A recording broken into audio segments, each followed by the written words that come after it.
హల్లెలూయా. అపోస్తల కార్యాలు అన్నా కదా, అపోస్తల కార్యాలు 20వ అధ్యాయం 7 నుంచి 12 వచనాలు నేను చదువుతున్నాను, మీరు వినండి అందరూ. అపోస్తల కార్యాలు 20వ అధ్యాయం 7 నుంచి నేను చదువుతున్నాను 12 వచనాల వరకు. ఆదివారమున మేము రొట్టె విరుచుటకు కూడినప్పుడు పౌలు మరునాడు వెళ్ళనయుండి వారితో ప్రసంగించుచు అర్ధరాత్రి వరకు విస్తరించి మాట్లాడుచుండెను. మేము కూడి ఉన్న మేడగదిలో అనేక దీపములు ఉండెను.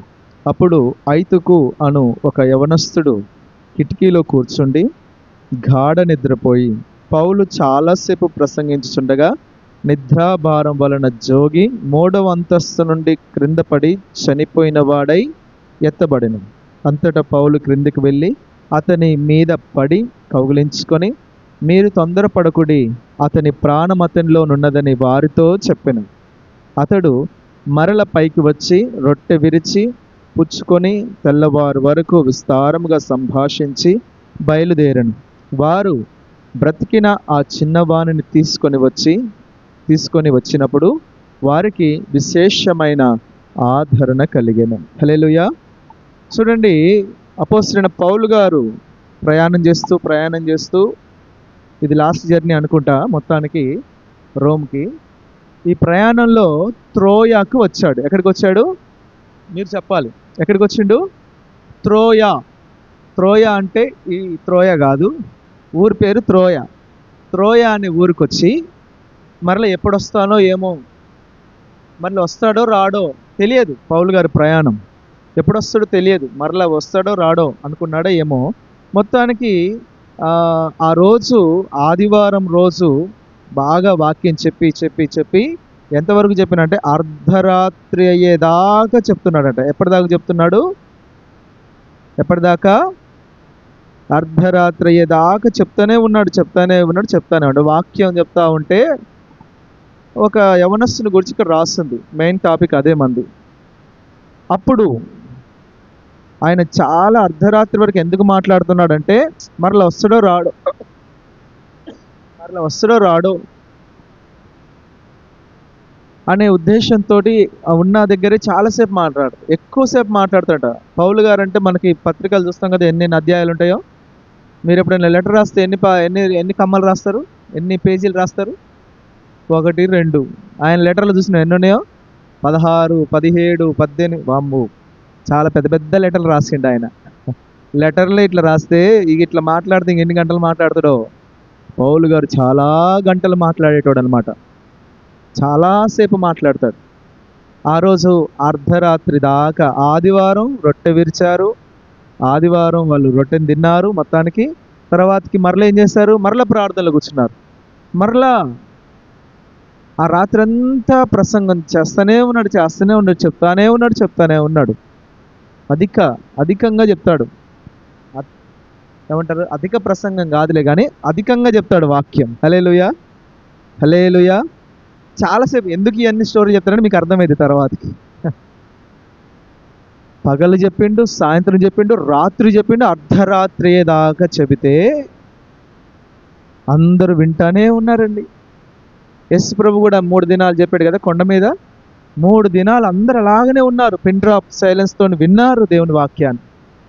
తర్వాత వాళ్ళు ఇంటికి పోయేటప్పుడు వాళ్ళు కింద పడతారేమో, సమస్యలు వెళ్ళిపోతారో, మీరు ఆహారం పెట్టండి అని ప్రభువే చెప్పాడు కదా. అంటే 3 రోజులు కంటిన్యూస్గా విన్నారు. యేసు ప్రభు చెప్పినట్టే విన్నాడు అనుకుందాం. మరి పౌలు గారు చెప్తుంటే వింటూనే ఉన్నారు.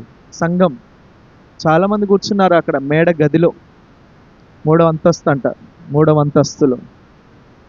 ఇదంతా బాగానే ఉంది, అందరూ వింటున్నారు, అంతా బాగానే ఉంది. కానీ ఒక క్యారెక్టర్ గురించి మనకు తెలవాలి ఈరోజు. ఏంటి ఆ క్యారెక్టర్ అంటే ఐతుకు చెప్పండి అనే యవనస్తుడు ఎక్కడ కూర్చున్నాడు? మొత్తం చదివాం కదా ఇప్పుడు. ఐతుకు అనే యవనస్తుడు కిటికీలో కూర్చున్నాడు. మనోడు ఎక్కడ కూర్చున్నాడు? పౌలు గారు చెప్పిండంటారా ఆ కిటికీలో ఈ కిటికీలో కూర్చోమని చెప్పిండా? చెప్తాడు అలాగా? పాస్టర్ గారు చెప్తారు అలాగా? ఐతుకు అనే యవనస్తుడు ఎక్కడ కూర్చున్నాడు? కిటికీలో కూర్చున్నాడు మనోడు. ఈరోజు మన టాపిక్ ఇదే, కిటికీ. ఏం టాపిక్? కిటికీ. ఐతుకు అంటే అర్థం ఏంటంటే అదృష్టవంతుడట తెలుగులో. ఈ నేమ్స్ అలాగ రాసుకుంటాను. హల్లెలూయా. ఐతుకు అంటే అదృష్టవంతుడు. ఈ అదృష్టవంతుడు చేసిన పని ఏంటంటే, పౌలు గారు చాలాసేపు వాక్యం చెప్తా ఉంటే, మనోడు ఎక్కడ కూర్చున్నాడంటే జనాలల్లో కూర్చోలే, జనాలల్లో కూర్చోలేదు అతను. ఎక్కడ కూర్చున్నాడమ్మా? కిటికీలో కూర్చున్నాడు. అర్థమవుతుందా? ఐతుకులోంచి మనకు కొన్ని పాఠాలు నేర్చుకుందాం. ఐతుకు చర్చికి వచ్చి ప్రార్థనకు వచ్చి ప్రార్థనలు కూర్చొని చచ్చిపోయాడు. అది బాధ. చర్చికి వచ్చి ప్రార్థనలు కూర్చొని వాక్యం వినుకుంటా చచ్చిపోయాడండి. అయ్యో, ఎంత బాధ అనిపిస్తుంది కదా మనకి. అక్కడి నుంచి మనం పాఠం నేర్చుకుందాం ఈరోజు. ఓకే, ఆశ ఉందా మీకేమన్నా? హల్లెలూయా. మీకు ఆశ ఉంటే దేవుడు ఖచ్చితంగా ఇస్తాడు, మనకి కావాల్సిందంతా ఇచ్చేస్తాడు. ఐతుకు జనాలలో కూర్చోలే, first line, second line, third line అని చెప్పాను, అలా కూర్చోలే. అతడు సెపరేట్గా కూర్చున్నాడండి. ఎక్కడ కూర్చున్నాడు? సెపరేట్. Are you separate? నీవు ప్రత్యేకంగా ఉన్నావా సంఘానికి? మీరు లోకానికి వేరే రక్షణ పొందమని బైబిల్లో ఉంది. వింటున్నారా? అర్థమవుతుందా మీకు?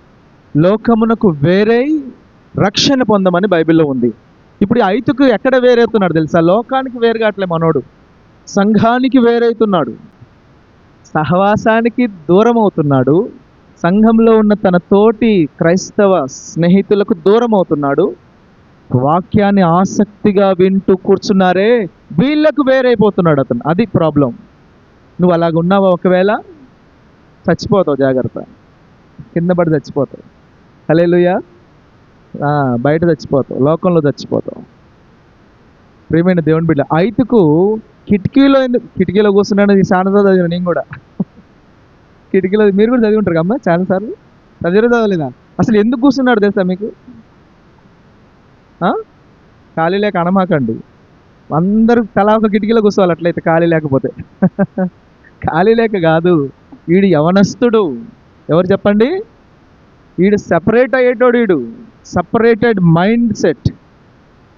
చర్చిలో చాలామంది పెద్ద పెద్ద వాళ్ళు ఉంటారండి. వాళ్ళు వచ్చి చేసే పనులు చాలా ఉన్నాయి తెలుసా మీకు? వాళ్ళు వచ్చి ఎన్నో రకాల పనులు చేస్తారు. కొంతమంది యవనస్తులు సమయానికి లేటుగా వచ్చి కూర్చొని వాళ్ళు ఏదో చేస్తున్నట్టుగా ఊహించుకుంటారు, కానీ నేను రావడమే గొప్ప అనుకుంటారు కొంతమంది యవనస్తులు. అంటే వాడు అడుగు పెడితే చర్చ్ అంతా పావనం అయిపోయింది అనమాట. ఆమె అడుగు పెడితే చర్చ్ అంతా పావనం అయిపోయింది అనమాట. అట్లా అనుకుంటారు కొంతమంది. ఐతుకు లాంటి వాళ్ళు సపరేట్గా ఉండాలనే ఆలోచన. నీవు సంఘానికి, సహవాసానికి, వాక్యానికి, దేవుని యొక్క ఈ సెపరేషన్ అంటే ఇంకొకటి కూడా చెప్పొచ్చు, అవిధేయత. చెప్పండి ఏంటమ్మా? అవిధేయత. అతనుకున్న విధేయత అయితే ఎక్కడ కూర్చునేటోడు? సంఘంలో అమ్మ కొద్ది జరగమ్మా అని, అయ్యా కొద్దిగా జరగయ్య, తమ్ముడు కొద్ది జరుగు, ఎట్లయినా సరే నేను కూర్చోవాలి వినాలని కూర్చునేటోడు లోపల. కానీ వీడు అలాగా బతిమిలాడుకొని విధేయుడిగా కూర్చున్న వ్యక్తి కాదు. ఒక్కడే, అంతమందిలో ఒక్కడే కిటికీలో కూర్చున్నాడండి. విధేయత ఉందంటారా? ఒకవేళ విధేయత లేకపోతే ఈరోజు మనం అలాంటి ఐతుకు లాంటి వాళ్ళం మనం అయితే, ఇప్పుడు మన మనస్సుని కిందకు దింపుదాం కిటికీలో నుంచి. హల్లెలూయా. కిటికీలలో ఐతుకు ఒక్కడిపై అక్కడ కూర్చున్నాడటండి. కారణం ఏంటంటే విధేయత లేని వ్యక్తి వీడు సెపరేటెడ్ మైండ్ వీడిది. అందరు ఒకటంటే వీడు ఒకటి అంటాడు. అడవి గాడిద. ఇంక తెలుగులో చెప్పాలంటే అడవి గాడిదలు అంటోడు. అందరు ఈడ కూర్చుంటే వీడికి కూర్చోవచ్చు, వీడు ఈడ కూర్చోడు, ఆడ కూర్చుంటాడు పోయి. అంటే అర్థమవుతుందా మీకు? అర్థమవుతుందా? హల్లెలూయా. దైవజనుడు లేదా పాస్టర్ గారు ఒకటి చెప్తే వీడు ఒకటి చేస్తాడు పోయి. ఇంత సెపరేట్ అనమాట. విధేయులగు వారికి అనుగ్రహించబడు దేవుని పరిశుద్ధాత్మ అని రాసింది బైబిల్లో. విధేయులగు వారికి దేవుడు పరిశుద్ధాత్మని ఇస్తాడు. అవిధేయుల మీదకి ఉగ్రత వస్తుందని బైబిల్ సెలవు. అదే ఉగ్రత వచ్చింది ఐతుకు మీదకి. ఓకేనా? ఎందుకు చచ్చిపోయాడంటే అందుకే చచ్చిపోయాడు. అవిధేయులైన వారికి ఏమొస్తుందమ్మా? అరే మర్చిపోయారు అప్పుడే, అందుకనే ఫోన్ ఏమవుతుంది. అవిధేయులైన వారికి ఏమొస్తుంది? ఉగ్రత వస్తుంది. విధేయులకు వారికి ఆత్మ వస్తుంది. అగ్ని కావాలా? ఆత్మ కావాలా? యవనస్తులారా, ఓ యూత్ ఏం కావాలి మీకు? మాకు అగ్ని కావాలంటారా? పరిశుద్ధాత్మ కావాలంటారా? నమ్మని వానికి శిక్ష, నమ్మువాని వలన ఈ సూచక్రియలు. నమ్మాలి. ఓకేనా? అక్కడ మత్తయి సువార్తలో అంటారు చూడండి ఒకసారి. ఆయన పరిశుద్ధాత్మలోను అగ్నిలోను మీకు బాప్తిసం ఇస్తారు అన్నారు కదా. పరిశుద్ధాత్మలోను అగ్నిలోను. ఓకేనా. దేవుడు రెండిట్లలో బాప్తిసం ఇస్తాడు తెలుసా మీకు. ఒకటి పరిశుద్ధాత్మలో, రెండు అగ్నిలో. పరిశుద్ధాత్మలో బాప్తిసం ఇవ్వడం అంటే దేవుడు తనను నమ్ముకొని విశ్వాసం ఉంచి ఆయన కుమారులకు దేవుడు అధికారం ఇచ్చిన నమ్మశక్యంగా ఉంటే దేవుడు మనకేమిస్తాడు, విధేయులంగా ఉంటే పరిశుద్ధాత్మనిస్తాడు. అదే నమ్మకుండా అదే ఎక్కువ చేసినాం అనుకోండి ఏం చేస్తాడు, తీసుకుపోయి అగ్నిలో ముంచుతాడు. అగ్నిలో ముంచడం కావాలా, ఆత్మలో ముంచడం కావాలా?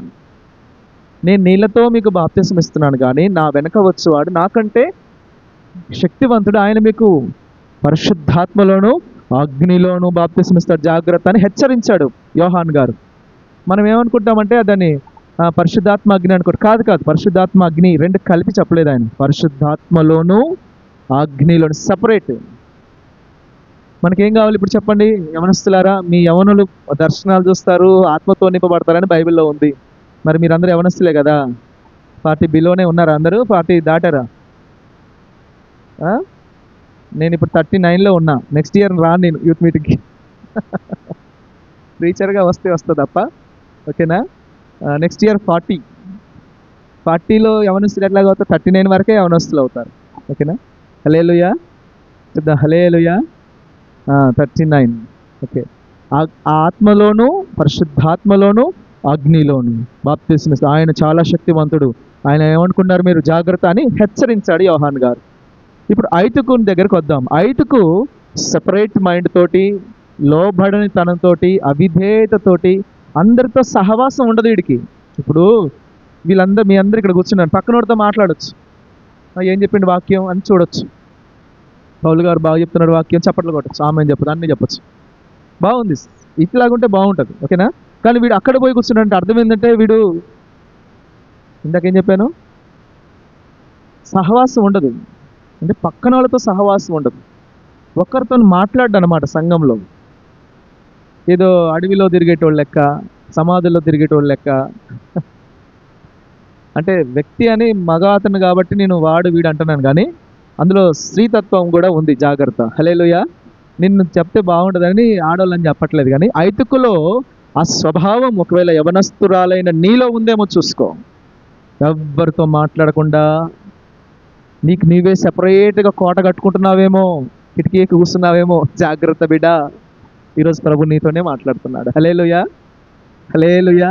ఈ సెపరేషన్లో వచ్చి నువ్వు దిగాలి ఈరోజు. హల్లెలూయా. ఇక ఐతుకు అట్లా జరిగింది, నీకు కూడా అట్లా జరుగుతుంది చెప్పట్లే. వాక్యం అలా చెప్పట్లేదు, మనకి హెచ్చరిస్తుంది దేవుని వాక్యం. ఎప్పుడైనా దేవుని వాక్యం ఎప్పుడైనా సరి చేసుకోమని చెప్తుంది. ఇదిగో వాడు అలాగే నువ్వు కూడా అట్నే అవుతావని చెప్పదు. కొన్ని కొన్ని పాత్రలు, కొన్ని వ్యక్తులు, కొన్ని ప్రదేశాలు, కొన్ని కళల రూపంలో నీకు వచ్చినాయి అనుకో, గుర్తుపెట్టుకో, బైబిల్లో ఆ పదార్థం, ఆ చెట్టు లేదా ఆ ప్రాంతం, ఆ వస్తువు దేని గురించి హెచ్చరించిందో దాని గురించే ప్రభు నేను హెచ్చరిస్తున్నాడు. దానికి అర్థం నువ్వే తెలుసుకోవాలి. మరలా పాస్టర్ గారికి ఫోన్ చేసి అడగొద్దు. ఓకేనా. అప్పుడు నీ ఏమంటారు వీక్ పాయింట్స్ తెలిసిపోతాయి. అది తెల్లకుండాలంటే నువ్వు బైబిల్ చదివితే తెలుస్తుంది నీకు. అమ్మో అక్కడ ఏందో వచ్చింది. ఒకరోజు ఒక ఆవిడకి పుస్తకం వచ్చిందట అండి కళ్ళలో. చాలా ఏజ్ పర్సన్ లేండి, 55 సంవత్సరాలే ఉంటాయి. ఆమెకి కళలో ఏమొచ్చింది, పుస్తకం ఏమొచ్చింది, పుస్తకం ఎగిరిపోతా ఉందంట. ఏం చెప్పాలో అర్థం కావట్లేదు. వచ్చింది దగ్గరికి. అప్పుడే బైబిల్ ట్రైనింగ్ పూర్తి చేసుకొని సేవలోకి వచ్చిన కొత్తలో పుస్తకం ఎగురుతుందయ్యా అంటుంది. ఇక పోతుంది అనమాట. అది కళ. ఏం చెప్తాం మనకి, బైబిల్లో ఎగిరే పుస్తకం అందుకే ఉంది, మరి ఎగురుతూ ఉంటుంది ఆ పుస్తకం. ఇంకా టైం అయిపోయిందిరా బాబు నీకు అని చెబుతుంది, ఆవిడతో చెప్తుంది. ఆమె వచ్చి నాకు చెప్తుంది. నేనేం చెప్పాలి, ఇక సస్తావును అంటే చచ్చిపోయింది అనుకో దబుక్కున. అయ్యగారు చెప్పిండు అందుకని వచ్చిందంట. చెప్పలేకపోతున్నాం మనకు కొన్ని విషయాలు. మీకు మీ యవనస్తులు ఇప్పుడు మీరు చాలా అదృష్టవంతులు మీరు. ఓకే. మీకు దేవుని వాక్యం మీ దగ్గరికి వస్తుంది ఇప్పుడు. హల్లెలూయా. యోసేపుకి వచ్చిన కళ లాంటి కళలు మీకు వస్తాయి. అప్పుడు వచ్చినప్పుడు బైబిల్లో ఆ సందర్భం ఏమని హెచ్చరిస్తుంది, ఏమి చేయమంటుందో అది నువ్వు చేయాలి అని ప్రభు చెప్తున్నాడు అని గ్రహించండి. అప్పుడు మీ మార్గం సరళమైపోతుంది. హల్లెలూయా. సరే, కళ గురించి ఎందుకు వచ్చిందో మనకు తెలియదులే, కానీ ఇప్పుడు ఐతుకుని గురించి మనం ఐతుకు దగ్గరికి వద్దాం. ఐతుకు సహవాసానికి కూడా విరోధంగా వెళ్ళిపోతున్నాడు. సహవాసంలో ఉండట్లేదు అతను. సంఘం ఆదివారం అందరూ ఎందుకు రావాలంటే సహవాసం, దేవుని పిల్లలందరి సహవాసం. ఇప్పుడు యవనస్తుల సహవాసం ఇది కదా. కొంతమంది యవనస్తులు రాలే ఇప్పుడు. మరి వాళ్ళు ఎక్కడున్నారు తెలుసా ఇప్పుడు మీకు? ఎక్కడున్నారమ్మా? అన్నా నరేషన్ ఎక్కడున్నారు? కిటికీ మీద ఉన్నారు వాళ్ళు. ఏడున్నారు? కిటికీలో కూర్చున్నారు. మీరు వచ్చి ఇక్కడ కూర్చున్నారు, కానీ వాళ్ళు కిటికీలోనే ఉన్నారు. ఇంకా వాళ్ళు సపరేటెడ్ మైండ్ సెట్తో ఉన్నారు. హల్లెలూయా. అసలు మనం కిటికీలోంచి దిగితే వాళ్ళ దగ్గర పోయి కిటికీ దిగిరా అని చెప్పొచ్చు. మనం కూడా ముందు మనం దిగుదాం ఫస్ట్. హల్లెలూయా. ఏ కిటికీలో ఉన్నామో మనం మొత్తానికి. ఈ అందరూ ఒక లెక్క, ఇతను ఒక్కడు ఒక లెక్క. అమ్మ అర్థమవుతుందా మీకు? నేను ఏ పాటి వాడను అన్నాడు దావీదు. అంత గొప్పోడు, సింహాన్ని చంపినోడు, ఎలుగుబంటిని చంపిన, గోలియాతుని చంపినోడు. నేను ఏ పాటి వాడిని, నేనెంత, నా బ్రతుకెంత అని సౌలు గారి ముందు సాష్టాంగ పడబోయాడు దావీదు. ఎంతో గొప్ప వ్యక్తులందరూ కూడా నేను సాధారణమైన వ్యక్తిని చూపిస్తారు. ఏమి కొరకాని వారు అంటారా, ఏమి లెక్కలేని వారు ఏం చేస్తారంటే పైకెక్కి కూర్చుంటారు అన్నమాట. అర్థమవుతుందా? కరివేపాకు అని వింటాం కదా మనం. కరివేపాకు అంటే ఎన్నేసినా అడుగుపోతాయి అని, కరివేపాకు పైకి పోతుందంట, పైకి వస్తుందట. ఏంది కరివేపాకు అంటే నేనున్నా అంటుంది అనమాట కరివేపాకు. అన్నం తినేటప్పుడు ఏం చేస్తాం? కరివేపాకును తీసి పక్కన వేస్తాం. అన్ని తింటాం, ఉప్పు తింటాం, కారం తింటాం, అన్ని తింటాం, కానీ కరివేపాకు తింటామా? తినండి, మంచిది. అందరూ అంటారు కరివేపాకు తీసి పక్కన పెడతారు, కానీ కరివేపాకు చాలా మంచిది, తింటే కళ్ళకు మంచిది, ఓకేనా? కానీ కరివేపాకు మాత్రం బాగా డంబంగా ప్రవర్తిస్తుంది అనమాట. అన్ని కూరలలో, అన్ని సాంబార్లలో, అన్ని చారులలో ఏది అడుక్కుపోయినా నేను మాత్రం అడుక్కుపోను అంటది కరివేపాకు. చాలా విలువ తక్కువ. ఏందయ్యా అంటే కరివేపాకే విలువ తక్కువది, కానీ అదే పైన ఉంటుంది పోయి కిటికీలో ఐతుకులాగా. ఓకే, హల్లెలూయా. సరే, యవనస్తుల మైండ్ సెట్ ఎలాగుంటుంది అంటే ఇలాగ ఉంటుంది అనమాట. ఇలాగ ఉండే ఐతుకు తర్వాత దినాల్లో ఏం జరిగింది? అతని వలన విశేషమైన ఆదరణ కలిగిందట సంఘానికే. లాస్ట్ వర్డ్స్ 12వ వాక్యం. వారు బ్రతికిన ఆ చిన్నవాణిని తీసుకొని వచ్చినప్పుడు వారికి విశేషమైన ఆదరణ. త్రోయలో ఉన్న సంఘానికి ఆదరణగా మార్చబడ్డాడు. తర్వాత మనం మార్చుకుందాం మనం ఇప్పుడు అలాగా. హల్లెలూయా. సరే, ఒకటి తను సహవాసానికి వేరై కూర్చున్నాడండి. మీరు చెప్పండి, ఒకటి చెప్పాను కదా నేను కారణం. ఐదుకి ఎందుకు కిటికీ మీద కూర్చున్నాడు చెప్పండి, మీరు చెప్పండి. ఇప్పుడు బాయ్స్ అండ్ గర్ల్స్ ఎవరైనా చెప్పొచ్చు. ఐదుకు కిటికీ మీద ఎందుకు కూర్చున్నాడు? కుర్చీలు లేకనా? కిటికీలో ఎందుకు కూర్చున్నాడమ్మా? అనూప్ అంటే ఎవరు అనుకో, ఆ తమ్ముడి పేరు అనూప్, అందుకని అనూప్ని అడుగుతున్నా. ఎందుకు కూర్చొని ఉంటాడు అసలు? మీ ఇమాజినేషన్ చెప్పండి, మీ ఊహలో ఉన్న చెప్పండి. బైబిల్లో లేదు, బైబిల్ చూస్తారా మీరు? బైబిల్లో లేదు అది. ఎందుకు కిటికీలో ఐతుకు కూర్చున్నాడు? గాలొస్తుందన్న, గాలొస్తుందని కూర్చున్నాడట అన్న చెప్పిండు. మీరు చెప్పండి, నవమాకండి, చెప్పండి, మీరు కూడా చెప్పండి. ఎందుకు కూర్చున్నాడు? అక్కడ నిహాన్ ఏదో చెప్తాడు. ఎందుకు కూర్చున్నాడు?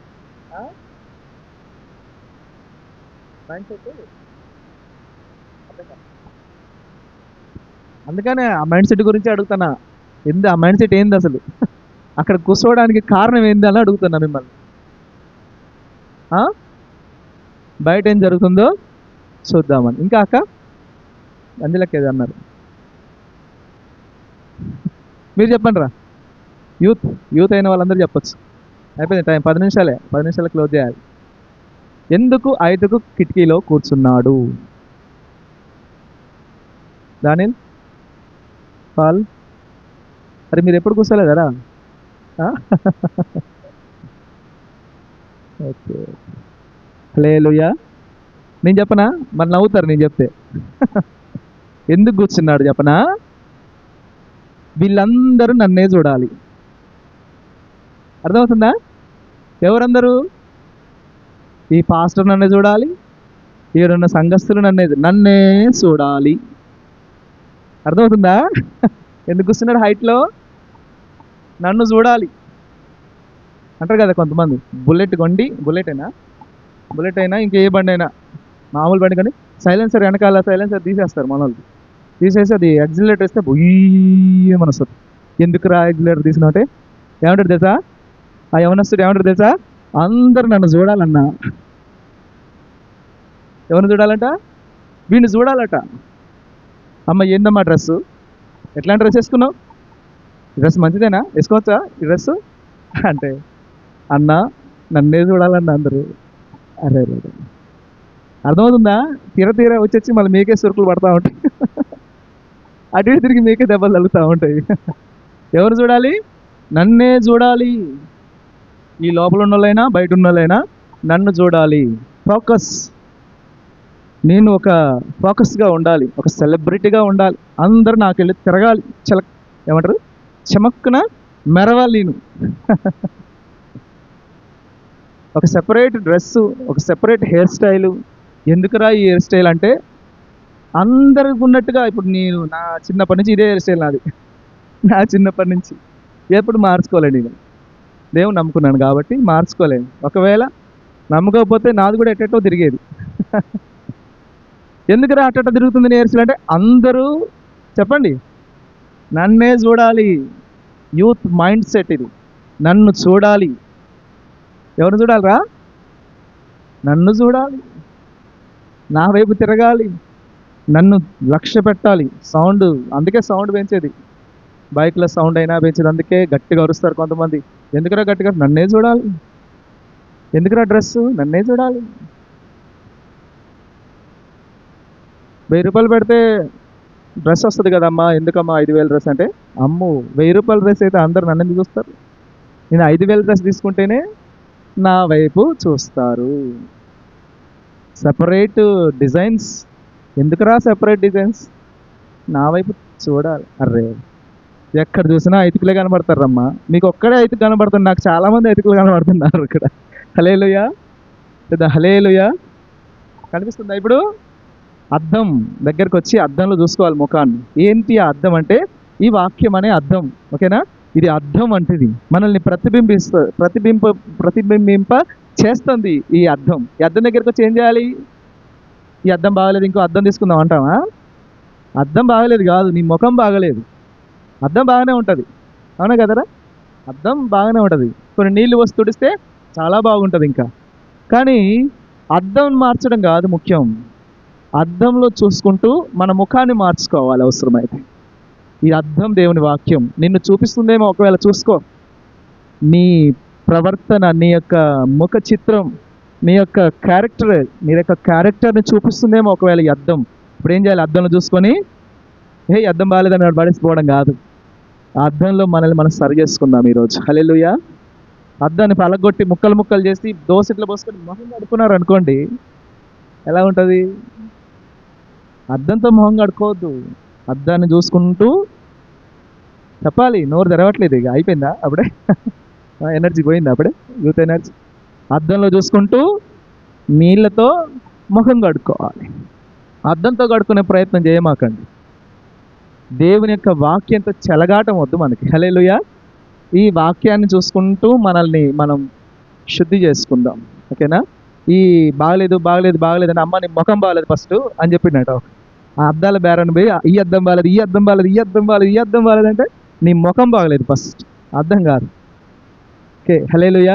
ఇప్పుడు ఐతుకు దగ్గరికి వస్తున్నాం మనం.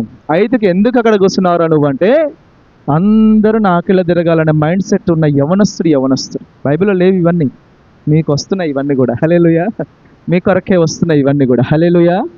అక్షరం చెప్పొచ్చు అక్షరం, కానీ అందులో ఉన్న ఆత్మీయ విషయాలు కూడా మీకు తెలవాలి.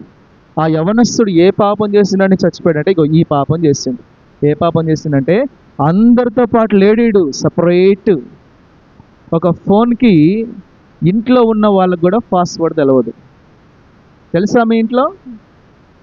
మీ పాస్వర్డ్ మీ ఇంట్లో ఉన్న వాళ్ళందరికీ తెలుసా? చెప్పరేంద్రా? తెలుసా తెలియదా? నా పాస్వర్డ్ అయితే అందరూ తెలుసు. హల్లెలూయా. 34 పాస్వర్డ్లు పెట్టండి ఫోన్కి. ఒకటే ఒక పాస్వర్డ్ ఉంటుంది, అందరూ ఓపెన్ చేస్తారు. మీ యొక్క స్థితిగతులు ఎలాగ ఉన్నాయి ఇప్పుడు ఒకసారి బేరేజ్ వేసుకుందాం. హల్లెలూయా. చూద్దాం. హల్లెలూయా, హల్లెలూయా. రహస్యంగా బ్రతికే జీవితం వద్దు మనకి. రహస్యంగా ఎవరికి తెలవని రీతిగా, ఎవరికి చెందని వ్యక్తిగా, ఏమంటారు, ఒక అలాగ బ్రతకొద్దు మనం. ప్రియమైన దేవుని బిడ్డలారా, ఐతుకు అక్కడ కూర్చోవడానికి గల కారణం ఏంటంటే అందరూ నా వైపు దృష్టి ఉంచాలి అనుకుంటున్నాడు. దేవుని వాక్యం వైపు దృష్టి ఉంచాలి కాదు వాడి మైండ్ సెట్. పాస్టర్ గారికి ఫుల్ ఫిట్ ఎందుకు బలిపీఠం కడతారు, ఎత్తుగా స్టేజ్ ఎందుకు ఉంటుందంటే అందరూ చూడాలి అటువైపు అని. అందరి ఇంటెన్షన్ పాస్టర్ గారి వైపు ఉండాలని. అది హైట్లో ఉంటుంది ఎప్పుడు. ప్రతి చర్చ్లో, ప్రతి స్టేజ్లో, స్కూల్ కానీ కాలేజ్ కానీ ప్రతి స్టేజ్ అలాగనే ఉంటుంది కదా, అందరు అటువైపు చూడాలి. కానీ వీడు సెపరేట్గా అటువైపు చూపిస్తున్నాడు. అక్కడ కూర్చుంటాడా? అక్కడ కూర్చోవద్దు ప్రియ సహోదరి సహోదరుడా. నీవు ఎక్కడ కూర్చోవాలి? లోపల కూర్చోవాలి, కిటికీ ఎక్కొద్దు. కిటికీలో ఉన్న యవనస్తుడు తన జీవితం బాగలేదు, తన జీవితం ఎక్కడ హైట్లో పోదాం అనుకున్నాడు, కింద పడి వచ్చాడు. అంత హైట్కి ఏం పోలే, అందరికంటే హైట్లో ఉందాం అనుకో, అందరికంటే కిందికి పోయిండాడు. అందరికంటే కిందికి పోయింది. ఇంకో విషయం చెప్పనా, అతడు వాకింగ్ వినుకుంటా నిద్రపోయిండట. ఏం పోయిండమ్మా? నిద్ర వస్తుందా వాకింగ్ చెప్తాంట మీకు? చెప్పండి రా, నోటితో చెప్పండి. ఇట్లా తలకాయ ఊపుతుంది. నిద్రపోతారా అని అడుగుతున్నా. వాక్యం వినుకుంటా నిద్రపోతారా? మరి వీడు బాగా గాఢ నిద్రపోయిండంట. ఏ నిద్ర? గాఢ నిద్ర. ఆదాము నిద్రపోయినట్టు నిద్రపోయిండంట. గాఢ నిద్ర, కోసినా కానీ సోయి రాదనమాట. పడుతున్నా సోయి రావట్లేదు. కొంతమంది కులుకుపాటు అంటారు కదా, ఇట్లా కింద పడతారేమో ఎమ్మటే లేస్తారు. వీడు అట్లా కూడా లేవాలి, కింద పడతారని లేస్తారు కదా. ఆ నిద్ర కూడా గాఢ నిద్రపోయినాడు. దేవుని వాక్యం చెబుతూ ఉంటే నిద్ర వస్తుందా? అది గాఢ నిద్రలోకి పోతున్నట్టు వాడు ఎంత ఆసక్తిగా ఉంటున్నాడు చూడండి వాక్యాన్ని. ఓ యవనస్తులారా, మీ స్వభావం ఎలాగుంది? ఇప్పుడు అర్థం వచ్చిందా మీ దగ్గరికి? అర్థం వస్తే మీ ముఖం కనిపిస్తుంది ఇప్పుడు. హల్లెలూయా. వాక్యం చెబుతా ఉంటే వాక్యాన్ని వినే ఆసక్తి లేకుండా నువ్వు కూర్చుంటున్నావా సంఘంలో? ఒకవేళ అలా కూర్చుంటే జాగ్రత్త, నీకు అజాగ్రత్తతో కూడిన గాఢ నిద్ర వస్తుంది. ఆ నిద్రే మంచిది కాదు, అది నిన్ను పడేస్తుంది, కింద చచ్చిపోతావు, కింద పడిపోతావు, అట్టడుగు స్థాయికి వెళ్ళిపోతావు. జాగ్రత్త. దేవుని వాక్యం చెప్తుంటే అందరు వింటున్నారు కాబట్టే కదా ఆయన కూడా చెప్తున్నాడు ఆ రోజు. లేకపోతే అందరు నిద్రపోయేటోళ్ళు అయితే ఈయన కూడా బంద్ చేసి వెళ్ళిపోయేటోడు. అందరూ వింటున్నారు కానీ వీడొక్కడు వినట్లేదండి. మంచిగా చల్లగాలికి చక్కగా కూర్చొని తన వీలు కొరకు అక్కడ కూర్చున్నాడు. అందరు నన్నే చూడాలి.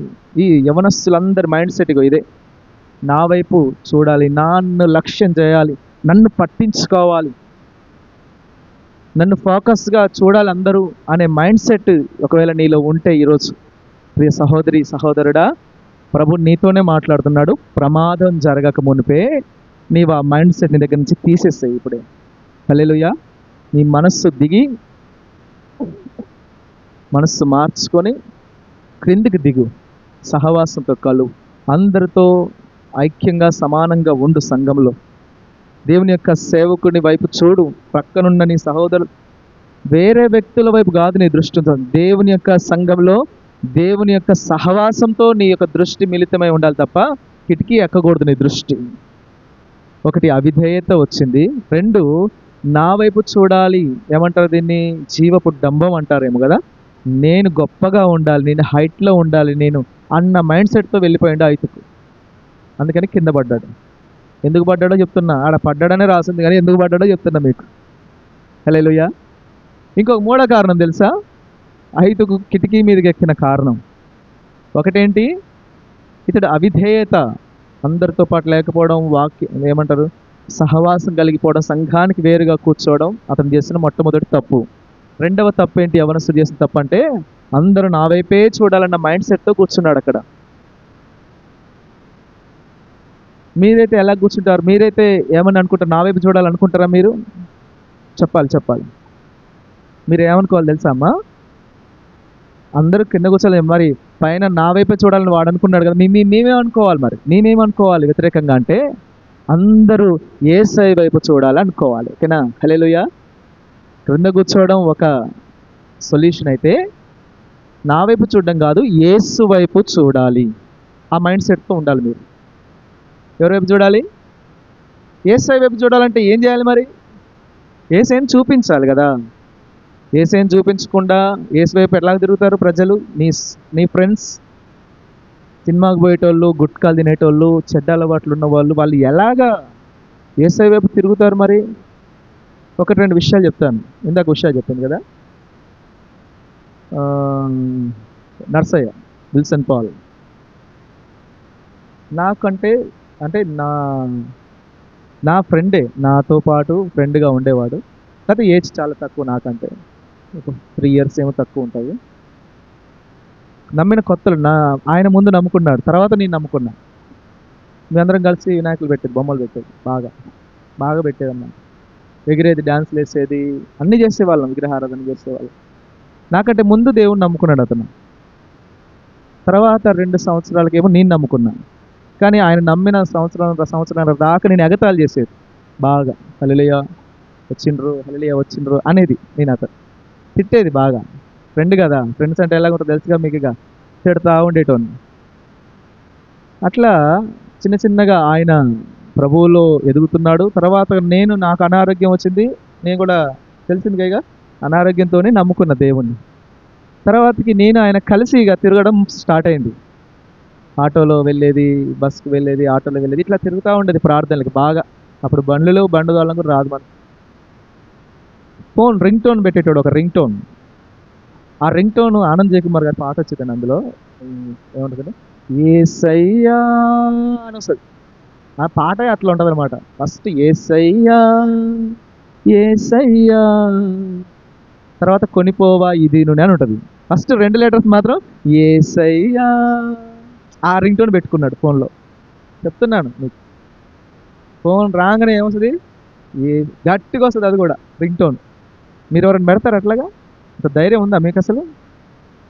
అమ్మో, ఆయన పెట్టేది అలాగే. బస్సులో పోతున్నా, ఆటోలో పోతున్నా, ఫోన్ వచ్చిందంటే ఏమని మొత్తుకుంటుంది, ఏసయ్య. ఎమ్మడే ఎత్తడు ఫోను. ఎత్తచ్చు కానీ ఎత్తరాదంటే ఆగు. అందరు పక్కన వాళ్ళందరూ తిరిగే తలకాయలు తిప్పేటోళ్ళు. అటు ఎటు తిప్పేటోళ్ళు తెలుసుగా, ఎటు తిప్పేటోళ్ళు, ఇట్లా తిరిగేటోళ్ళు. ఏసయ్య అనగానే తలకాయలు తిప్పితే చిన్నగా ఫోన్ చిన్నగా తీసి, అర్థమవుతుందా? నన్నే చూడాలి కాదు, యేసయ్యా. ఓకే, యేసయ్యను చూపించే మనస్తత్వం కావాలి మనకి. హల్లెలూయా.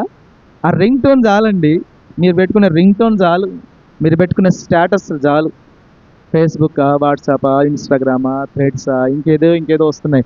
అన్నిట్లలో మీ యొక్క స్టేటస్ ఏమై ఉండాలంటే యేసయ్య ఉండాలి. హల్లెలూయా. ఈ మధ్య నేను రోజు నా స్టేటస్ చూస్తారా మీరు? దేవుని వాక్యమే పెడతాను, నేను ఎక్కువ తక్కువ ఏం పెట్టను.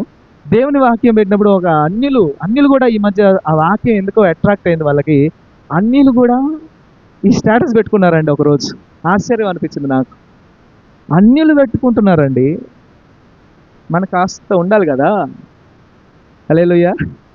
దేవుని వైపు త్రిప్పే మనసేనా మనది? యేసయ్యను చూపించే మనసేనా?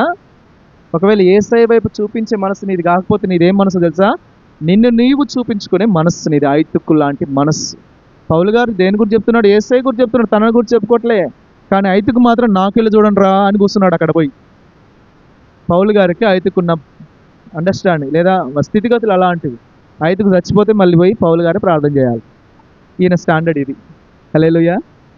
మీరు ఎలాగున్నారు ఇప్పుడు ఒకసారి అర్థం చేసుకుందాం. ఐతుకులో నుంచి మనకు ఒక పాఠం వస్తుంది. ఐ టుక్ అంటారా? ఐ టుక్ కాదు, గాడ్స్. ఏసైకి వెళ్ళి చూడు.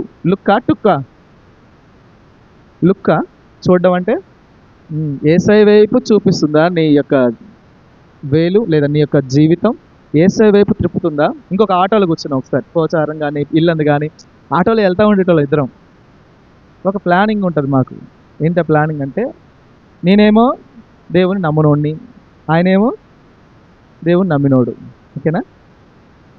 నేనేమో ఎదురా బైబిల్ పట్టుకున్నాం అంట నేను, ఆయన ఏం చెప్పాలి, మేము అని స్వార్థ చెప్పాలి నాకు. ఇది మా యొక్క ఏమంటారు ప్లానింగ్ ఇది.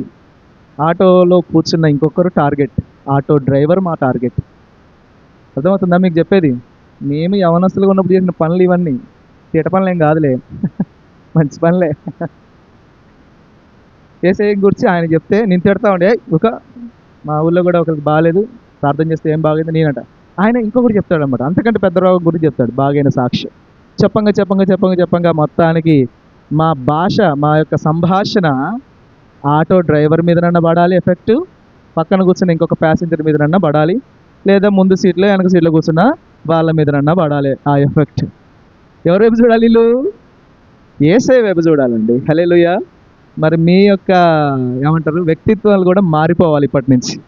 ఐతుక్కు లాంటి వాళ్ళందరూ కూడా యేసయ్య లుకింగ్ పోవాలన్నమాట. యేసయ్య లుకింగ్ అయిపోవాలి. ఐతుక్కులు చచ్చిపోవాలి. హల్లెలూయా.